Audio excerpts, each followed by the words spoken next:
High friends, आज चाहिँ म तपाईहरुलाई एउटा फ्लावर बनाएर देखाउने छु अनि यो फ्लावरको लागि चाहिँ म व्हाइट र ग्रीन कलर युज गर्न जाँदैछु। सुरु गर्नु भन्दा अगाडि म तपाईहरुलाई यो हुक देखाउन चाहन्छु। यो चाहिँ म 2.5 मिमी हुक युज गरेर बनाउन जाँदैछु। फर्स्टमा स्लिप नट बनाउनुहोस्। स्लिप नट बनाइसकेपछि यो हुकलाई यसरी छिराउनुहोस्।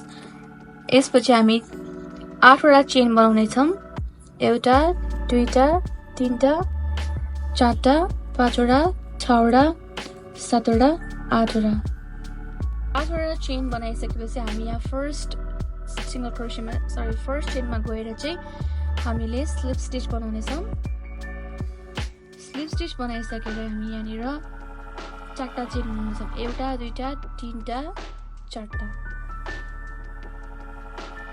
4वटा चेन बनाइसकेपछि अब हामी यहाँ ट्रिपल क्रोशे यो चेन यो स्पेस छ त्यहाँ भित्र चाहिँ हामी 4टा ट्रिपल क्रोशे बनाउने छौं। एउटा भयो, योसँग दुईटा,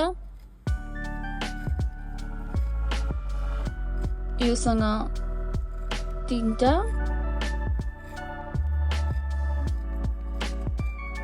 योसँग चारटा। अब यो बनाइसकेपछि चेन 4टा चेन बनाउने 1 2 3 4 अनि हामी यही भित्र फेरि एउटा स्लिप स्टिच बनाउने छौं।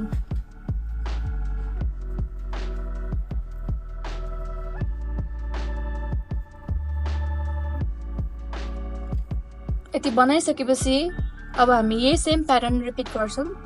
एउटा, दुईटा, तीनटा, चारटा। यही भित्र हामी फेरि ट्रिपल क्रोशे 4टा बनाउने छौं। एउटा,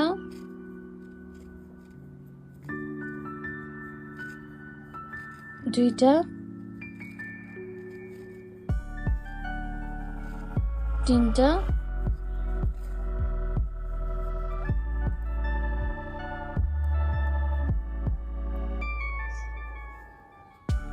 यससँग 4टा। यही प्याटर्न फलो गरेर हामी चाहिँ 5 वटा पेटल्सहरु बनाउँछौं। एउटा, दुईटा, तीनटा, चारटा, 5 वटा है त।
अब चाहिँ हेर्नुस् मैले 5 वटा पेटल्सहरु बनाए। एउटा, दुईटा, तीनटा, चारटा, 5 वटा। एउटा, दुईटा, तीनटा, चारटा भयो। अब यहाँनिर हामी 4 वटा चेन बनाउँछौं। 1 2 3 4 यो बनाएर हामी यहाँ भित्र स्लिप स्टिच बनाउने छौं। यसरी स्लिप स्टिच बनाइसकेर चाहिँ चेन 1 बनाउनुहोस्। ओके, यो पार्ट बनाइसकेपछि अब म चाहिँ तपाईहरुलाई फ्लावर्स पार्ट कसरी बनाउने देखाउँछु है त। त्यसको लागि म ग्रीन कलरको यार्न युज गर्न जाँदैछु। अब यो यार्न युज गरेर चाहिँ म यहाँनिर फ्लावर्स बनाउँछु। त्यो भन्दा अगाडि तपाईहरुले स्लिप नट बनाउनु पर्ने हुन्छ। स्लिप नट बनाउनको लागि चाहिँ यसरी र्याप गर्नुहोस् र स्लिप नट बनाउनुहोस्। यो रह्यो हाम्रो स्लिप नट। अब यसपछि चाहिँ म यहाँनिर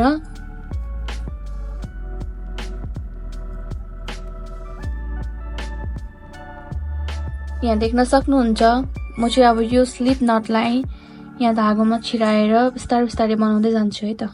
अहिले चाहिँ धागोलाई यहाँबाट यसरी छिराएर यसरी यहाँ ल्याउनु पर्ने हुन्छ। यसरी यो पेटल्सहरुको बीचमा है। अनि यहाँबाट हामी 4वटा चेन बनाउँछ। 1 2 3 4 5वटा 6वटा 7वटा। यो बनाइसकेपछि अब हामी 5वटा ट्रिपल क्रोशे बनाउँछौं है त।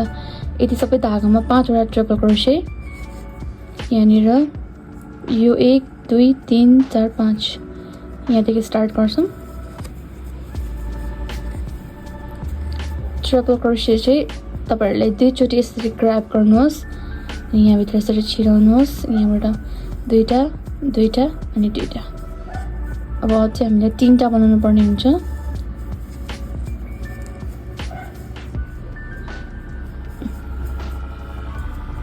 दुई चोटी ग्र्याब गर्ने।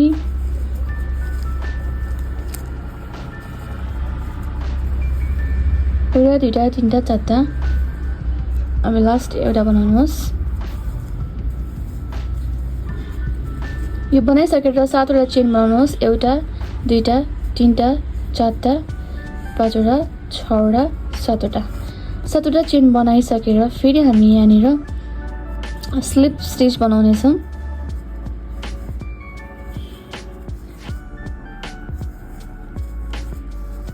फेरि 7वटा चेन 1 2 3 4 5वटा 6वटा 7वटा।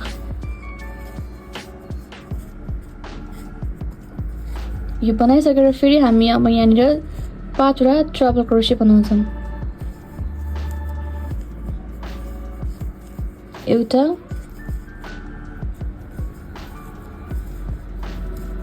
2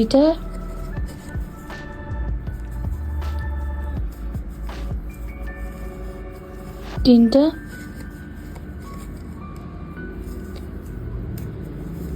4वटा र 5वटा। यो 5वटा बनाइसकेपछि फेरि 7वटा चेन बनाउने। 1 2 3 4 5 6 7। अनि फेरि हामी अब यहाँनिर स्लिप स्टिच बनाउने छौं। फेरि 7वटा चेन।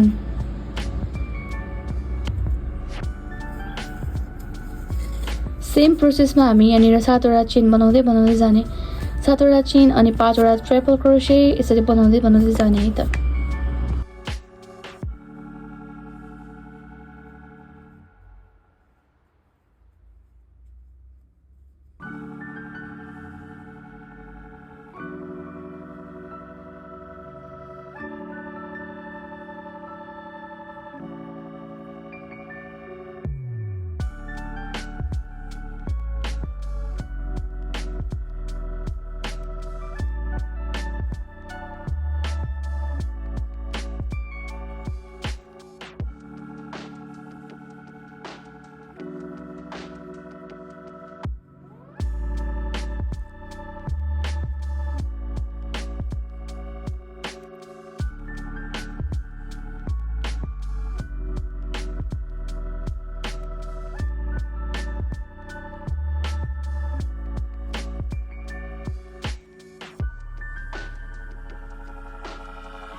ओके लास्ट फ्लावर्समा आइसके अब यहाँनिर हामी स्लिप स्टिच बनाउनेछौँ लास्ट टाइम यहाँ स्लिप स्टिच बनाएर चाहिँ म चेनिङ 1 अनि म यसलाई काटिदिन्छु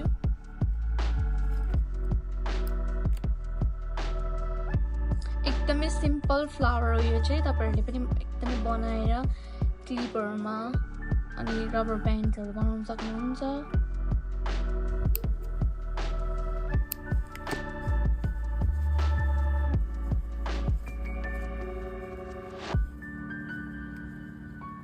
हेर्नुस् कति राम्रो फ्लावर बनियो तपाईहरु पनि यस्तै कन्टेन्टहरु चाहनुहुन्छ भने अझै फलो गर्नु यो टिकटक को प्रोफाइलमा रहेको युट्युब च्यानललाई सब्स्क्राइब गरिदिनुस् होला धन्यवाद